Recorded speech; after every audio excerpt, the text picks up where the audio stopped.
You are listening to Rouge Radio, a proud member of the Canadian Football Podcast Network. It's time to get the point as Rouge Radio is ready to kick off.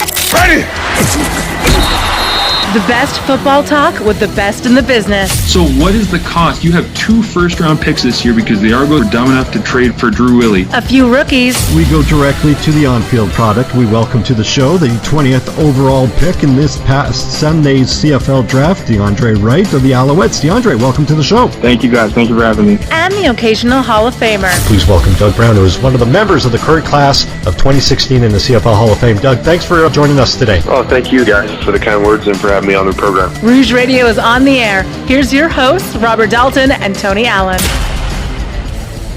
Welcome, everybody, to another edition of the Rouge Radio podcast. We didn't even bother mailing in last week, and we are coming in full force to preview the semifinals. Rouge Radio, episode 541, powered by the Canadian Football Podcast Network. My name is Robert Dalton, and joining me, as always, is Mr. Tony Allen.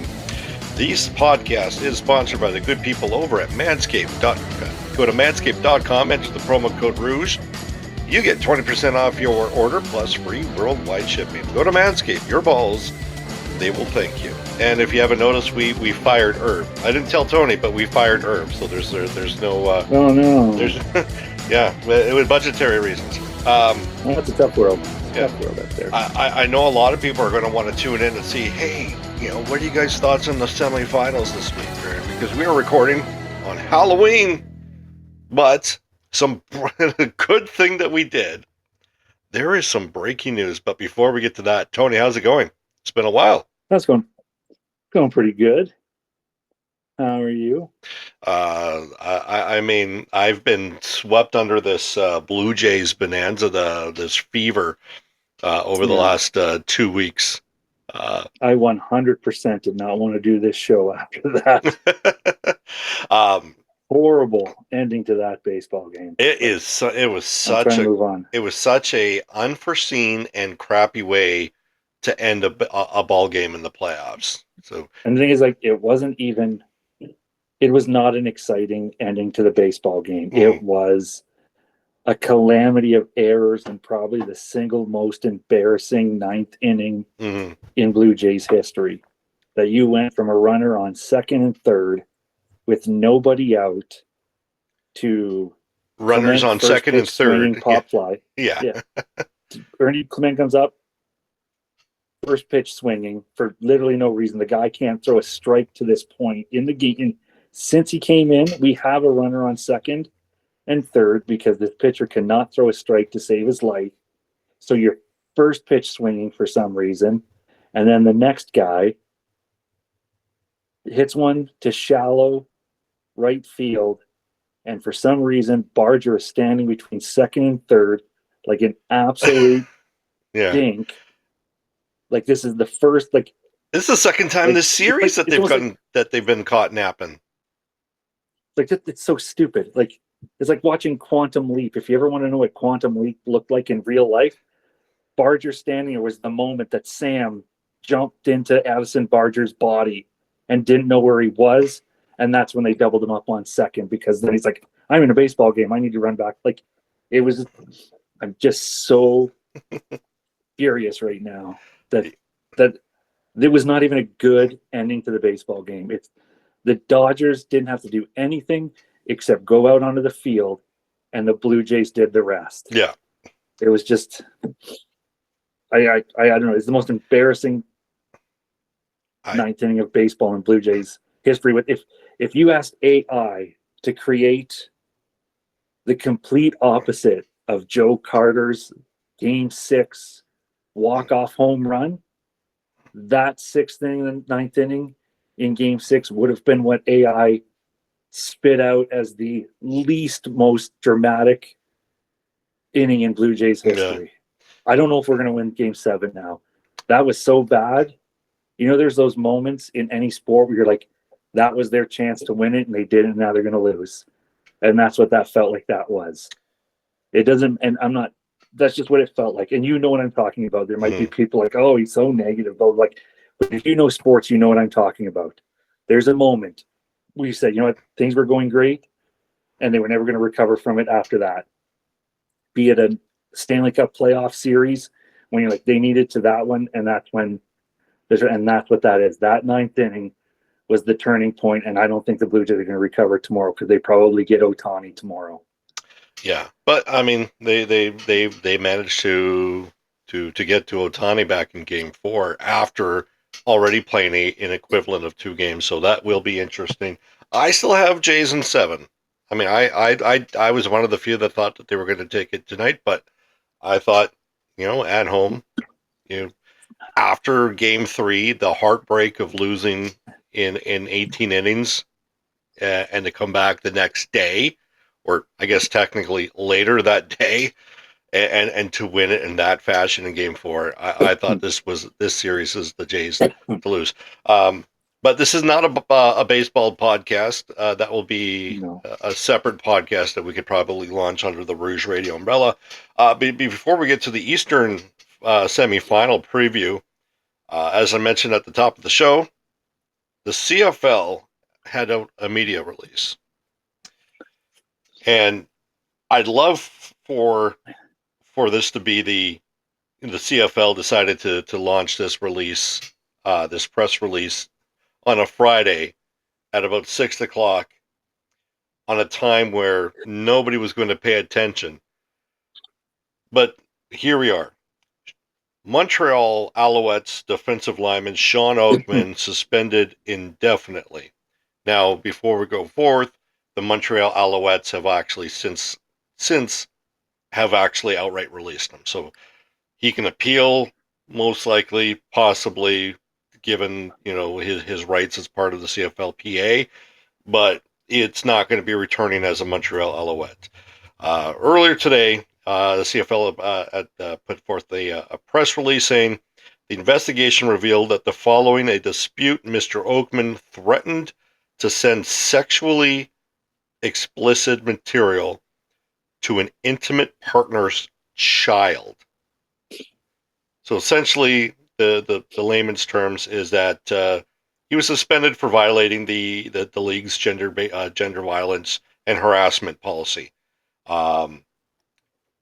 That's of all things that we have heard CFL players been. Like, I'm not trying to make things, one's worse than the other, but we had Demario Houston was released by the Calgary Stampeders last year for domestic violence. We've had who's the guy from Saskatchewan, Justin Cox, like almost 10 years ago, going into his second year with the Riders and was not brought back because of domestic violence. Like I have a Joffrey Reynolds jersey I can never wear again. Yeah, that too. I mean, Jerome Messam. I mean okay. I'm not making any comparisons, but you would think that that's as worst as it can get.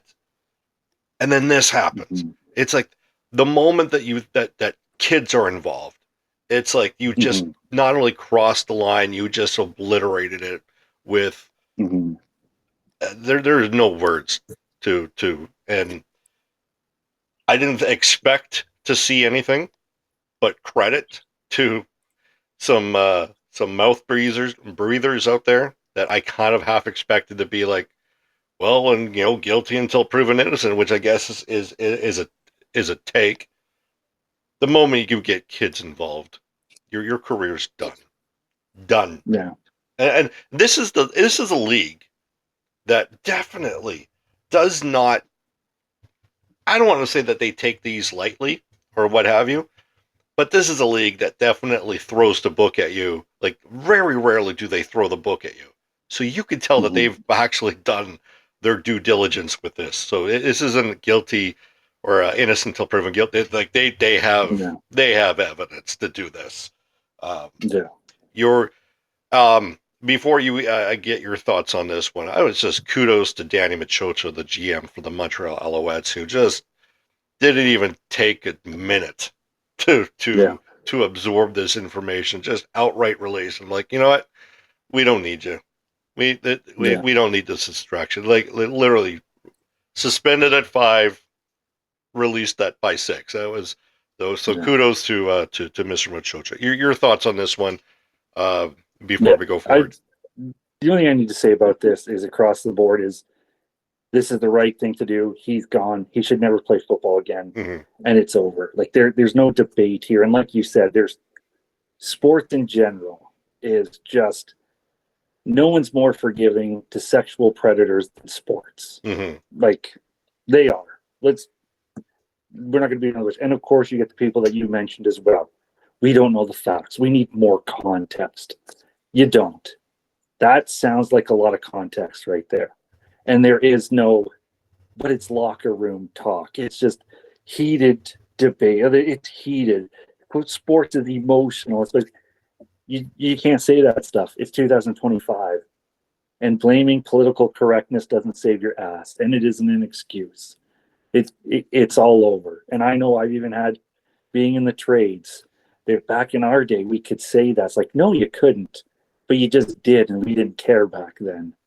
It was never okay to say stuff like this, even if you were never going to do it. And it doesn't matter. We don't need to say, you know what, we don't know the situation. Maybe he was just saying stuff because it got intense. It doesn't matter. You can't say that stuff. You can't, period. And I don't need evidence that he was going to do it or not do it. It's not about hearsay. It's you said it. And it's 2025, and you can't just excuse that stuff away anymore and blame wokeness or blame political correctness. You just can't. It's not the old way. And stop trying to make it world the old way. So this was right. It was done. There's no debate on this. Yeah, and we can't add context to it, because if we're trying to add context to something and the meaning still remains the same, that's the issue, right? Let's stop trying to add context to something that is not going to be affected by. And the thing is, what context do I need to hear to make that acceptable? Yeah. You don't know the context. But if you're saying that, there's no way the context can make it better. All you can do is make it either more horrific or the situation more horrific, where that is what you would utter to somebody. Yeah. Context does not save you in this situation. Oh, hells no, it does not. Let's go to the Eastern, or the semifinals, which starts tomorrow. Hopefully, we'll get this show up and updated by the end of this day, ready for your ear holes, because there's a lot of sports that's going to be happening. But hopefully, the semifinals gets your attention. The Winnipeg Blue Bombers attempt to be the first crossover team to make it to the Grey Cup championship, but they got to go through the Montreal Allouettes, and this shows you how much things have changed. A couple of days ago, the Bombers, or the Alouettes, were favored by 5 points. The spread is now at 6.5, and I think a lot of that is due to the fact that Nick Dembski has been made a game-time decision going into tomorrow. Over-under set at 48.5. Tony, I know that you and I are probably going to say the same thing. Does the injuries on the defensive line now, with the suspension and the release of Shawn Oakman, does that change your opinion going into tomorrow's game? It's tough. I don't think it does. I don't know what to. I don't want to say this without. I don't know. I'll just come on and say I don't think the Winnipeg Blue Bombers win this football game. I think they're destined to never win this football game, regardless who starts for the Bombers, who doesn't start for the Alouettes. I feel like this is just it's just the so long to the Bombers dynasty. Or I guess we kind of took that off the table because they lost 3 of 5. I think this is how the Bombers' reign of terror in the Canadian Football League ends this weekend. And I just think that it was destined to be this way. We saw the Bombers trending, and I don't know, having to cross over. They're not the team they were, even with a lot of the similar players. I don't see it happening. I see this being an Alouettes win, 28-14. I think Winnipeg covers. at this spread. 6.5 is just to me. It's I went over and I still haven't. I had this idea to put forth a TikTok video, and it was like kind of on the lines of, I think it was JC Abbott, Three Down Nation, who every year puts forth an article that says reasons why such and such team can win the Grey Cup. And then another one, reasons why such and such team will be one and done. I can think of reasons why Winnipeg could be one and done. Obviously, their offense has been very inconsistent. When they have been going, they're pretty darn good. The problem is they're never going for a full 60 minutes, aside from maybe that 40-3 win over Hamilton a few weeks ago.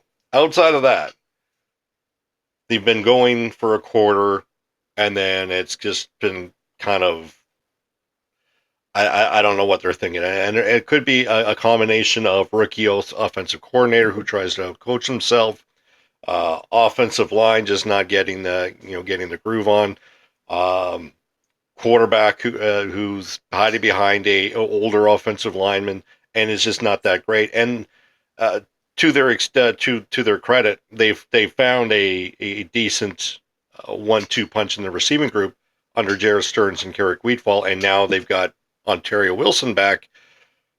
But how do you put that together? They could easily put that together, but they just haven't been able to.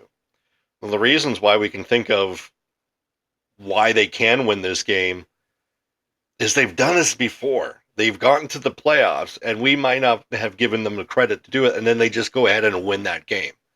Experience in this kind of environment counts for something, which is probably why I'm going to give them credit to covering the spread.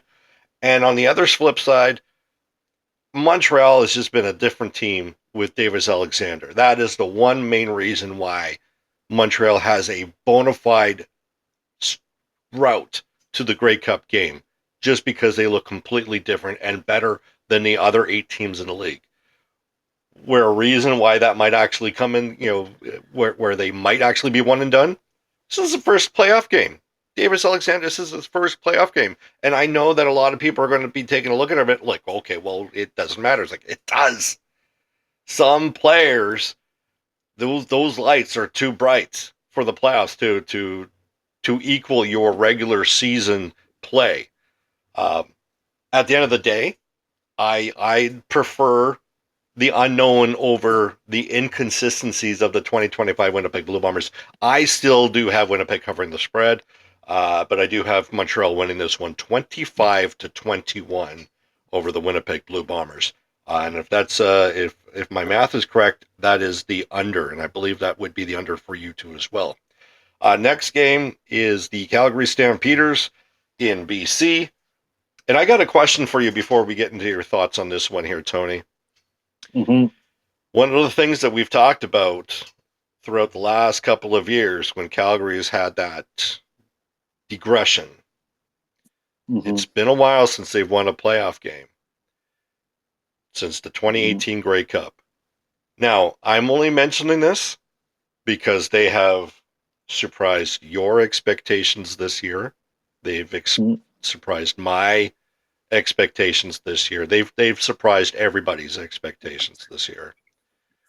I think it might be a foregone conclusion that BC wins. Does that streak of not winning a playoff game become a focus on you if BC wins, or is this kind of like, all right, it's a clear reset. They've got their quarterback of the future. They've got some young guys that they can build the core around. Are Stampede fans going to be focusing on that streak of lack of playoff wins? No, I think Dave bought himself a couple more seasons with the acquisition of Vernon Adams. I don't know how it's going to work out down the road, and I don't know how it's going to work out this weekend. And it's kind of weird too, because you just mentioned where the season started, and you always hear, if you basically, I think I had the Stampeders last in the West, and I think we all did. You always hear people say, yeah, and you always hear people like, if you would have told me at the beginning of the year that we would be third in the West and not the team crossing over, I would have been present. Like, and to me, that is always the most idiotic way to look at things. That is probably one of the dumbest statements in fandom. Is if you had told me at the beginning of the season we were going to be here, who gives a rat's ass? You did it. Why would you turn around and make your benchmark of success the least you thought you were going to accomplish? Once we finish third in the West, who cares anymore? Why go backwards and say, well, my bar is here now. We're finished third, so I'm going to reset my bar to last place in the West and call it a win. Like, because you didn't fail at the level you thought you were going to fail, this season was a success. If you're going to be the third place team in the West, start expecting better of your team. Don't reset your bar of success anymore, because clearly you're not that team. And I always think that's the most, it's the dumbest comment. If you would have told me at the beginning of the season, well, nobody knew. We could make anything up at the beginning of the season. That's not where you set your bar when you start winning. And going back to your original question, I do think Dave bought himself some time because the year was better. And I do think expectations should be higher. I don't think any Stampeder fan should be going into this game thinking, beginning of the season, we were supposed to be last. This is a pretty darn good season. I'll take it. But you know what? We're here now. So why would you take it? Why would you accept it? If you're here now, why is more not good enough? Why isn't taking that next step? And honestly, this season has been so up and down for the Calgary Stampeders. I think I would be inclined to take them here because they've clearly taken tremendous leap forwards. They've surprised just when you think they're not the team you think they are. They surprise you, but then they go in the hole for, what was it, 3-4 in a row? But then they come back again. Yeah. So honestly, I'm not saying the Stampeders are the dark horse of the playoffs, because the dark horse is the one you believe can upset all the way and win. I think they're more of the X factor of the playoffs. They could mess things up. They're not necessarily one to watch through the playoffs, but they can end up ruining the November of maybe BC till they eventually fall to Saskatchewan. But Saskatchewan doesn't have an amazing season against the Stampeders this year. So if you're the Saskatchewan Roughriders, I'm probably crapping my pants at the idea that the Stampeders get through. I don't care how confident you are. It doesn't change the fact that you did not play well against the Calgary Stampeders. And again, regular season means nothing. I don't think the Saskatchewan Roughriders want the Calgary Stampeders. And I don't think the Saskatchewan Roughriders won any of the teams. Like, I know they had a better record against BC, but that was also against Jeremiah Mazzoli. Yeah. So it's like, my brain tells me to take the BC Lions because I think they're the better football team. But chaos makes me want to pick the Calgary Stampeders, because if there's one thing this Grey Cup playoffs have been for the last 2-3 seasons, is absolute chaos, from a Toronto Argonaut team that had no right winning the Grey Cup last year to winning it, to a Montreal Allouettes team who just decided, you know what, let's win 11 football games in a row and win the Grey Cup. Like, chaos rules the Canadian Football League. So I'm going to take the Calgary Stampeders to just for chaos theory, like Ian Malcolm from Jurassic Park. Chaos theory. Nature finds a way. I don't know how nature finds a way in this case, because a lion would eat a horse. But but I'm feeling good. I'm running with the momentum, and you wanted, maybe it's just you wanted chaos, but you decided 31-28. I'll take the Stampeders. You wanted chaos, but you failed to choose the crossover team from winning. Like that would have been the most chaotic thing ever. It would, but honestly, history I can't go against history. Chaos is a thing, but the lack of success of a Western team going over to the East, trumped that for me. Yeah. But again, there's a first for everything, right? This could be the honestly, we are having this. at it. We are having this conversation of something that I had like earlier today. Like, I swear to God, you were talking about baseball. I watched Moneyball today, and one of the sequences was when Brad Pitt's character Billy Bean says, when another team makes a mistake, let them. Like, that's exactly what LA was doing. They just kind of like showed up, and then they let Toronto just kind of do themselves in sometimes. Yeah, Yeah. And then this, like, I literally was talking to a buddy at work today. We're talking about, yeah, you know what? Since the crossover inception, only 4 times has a third place team actually made it to the Grey Cup game. Not one of them has been a crossover team, because technically they would be the 4th place team. Like a sheep in wolf's clothing, they're a 4th place team dressing up as a 3rd place team. So it's not out of the realm of possibilities to say, yeah, that 4th place team is never going to make it to the game. But there's got to be a first for something. Like, I literally said this today. So, I mean, chaos. No, you're right. I mean, the law of averages would indicate that we're right about that Winnipeg does not stand a chance. Anyway, I got off the rails here. I have to get my prediction here for you. I think right now BC is one of the hottest teams, and they're one of the healthiest teams going into the postseason.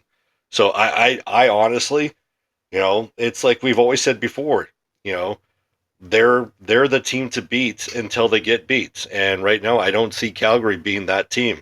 As good as that they've been in the last couple of weeks, I just don't see Calgary being that team. I have BC winning this one. Calgary might actually have a phenomenal first half, but BC is just going to have that much more of a phenomenal second half. BC wins this one 36-33 over the Calgary Stampeders. If we remember the 2016 Western semifinal, Winnipeg in BC, Winnipeg just absolutely dominated BC. Defense, offense, special team throughout the first half. And then BC just had a different level and then ended up winning that game. So I honestly think that might be the recipe of what this game is. I have BC, you have Calgary, and then we both have Montreal over the Winnipeg Blue Bombers. I do, however, have Winnipeg covering the spread in that one.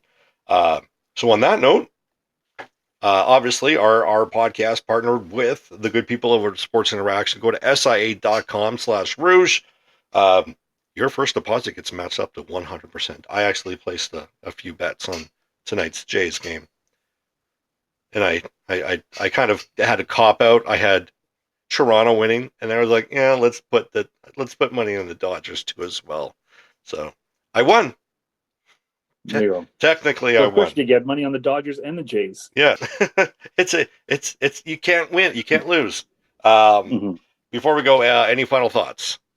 Yeah, this isn't a final thought. It was something I had to drive back from Calgary today for a work thing, and as I was in the car thinking about today's show and the upcoming and this playoffs kicking off, I did want to throw this out to you. I probably should have done it earlier as a discussion because we're trying to wrap up the show. If the Blue Bombers go to the Grey Cup and in fact win it, does the history of the Bombers flip yet again? We went from Bombers 2 in a row, dynasty. 3 years in a row but a loss, dynasty. 2-2 in Grey Cup, 3-2 Grey Cup, dynasty's off. But if the Bombers go back to 6 straight Grey Cups, 500 record, is dynasty back on the table again? I am going. Because now you've gone better than half a decade, and you've won half of them. Do you need to be 4-6, or is 3-3 enough? So first off, I want it to be known that Tony is a Stampeder fan, and the only reason I mention that is I swear to God, I go online and I hear the term dynasty. 99% of the time, it is not by Winnipeg Blue Bomber fans. I swear to God, someone brings up Dynasty, and there's Rider fans galore saying, why do Bomber fans think that this is going to be a dynasty? No one said that. The only people I hear Dynasty being chucked out of their mouth is TSN personalities and Rider fans. This has got to be like an ongoing joke. Anyway, to answer your question, no, I think Dynasty would have to have some semblance of a recent success, even if they come back and win the Grey Cup. There's you have the previous history that has to be accounted for. Even if you do not take the first 2 titles, that's one in the last 4 years. Just a good, I mean, anytime you win the Grey Cup, it's great, right? There's tons of teams that will take that. Ottawa Redblacks would love to have one playoff appearance in 4 years. Tiger Cat. They have a more recent Grey Cup than the Tiger Cats. So. Yeah. Okay. Oh, that's another topic for a different day. But no, I think this is just this is just 1 year that you can add to the legacy of the regime in Winnipeg under Mike O'Shea and Kyle Walters. Yeah. I'm not going to term it as a maybe as a goodisty, yeah, somewhere in there. I never say dynasty. Yeah, a modern day dynasty, I guess, to an extent. Yeah, to an extent. Yeah. But no, history's okayest club. Yeah, the Winnipeg Blue Bombers from 2019 to 2025. You're okay. The okayest football team of the 2000s. Yeah, just a step above. Yeah, Mo. That team sure sucked last night. Man, they're the sucks that ever sucked. Yeah, just a step above that.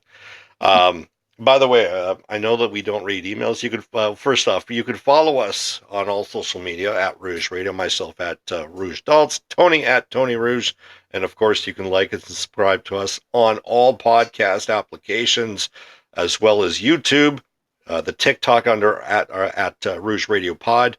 And of course, like and subscribe to us on Facebook and send us these emails at thenewrouge@gmail.com. Got an email for a couple of weeks ago. And wouldn't you know it, the emails are relating to nothing about football. They're related to my knowledge of Luba. So apparently I need... We moved on from Justin Long movies to Luba. Yeah. So apparently this might be one of those things where I might know these songs, but I don't know the artist. Like I honestly don't know. I could not tell you. Yeah, it was just people ripping into you for not knowing Luba. Yeah, there was a very tongue-in-cheek comments. Yes, okay. Very tongue-in-cheek comments. But as always, who cares what our thoughts about football is? Hey, let's talk about non-sports that we bring up. I'll bring up about how I don't think Sarah Jessica Parker is attractive, and I guarantee we're going to get emails about that. But I digress. Anyway, that'll wrap it up for this week's podcast. And if you're an Alouette fan, if you're a Bomber fan, if you're a Stampeder fan, and if you're a Lions fan, enjoy tomorrow. Enjoy it, because it might be your last game of 2025. And if you're Shawn Oakman, F you. That's all I got. For Tony, I'm Dalts. Thanks for listening. We'll see you next week. Thanks for listening. Find more great shows like this at CF Pod Network on Twitter.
Thanks for listening. Find more great shows like this at CF Pod Network on Twitter.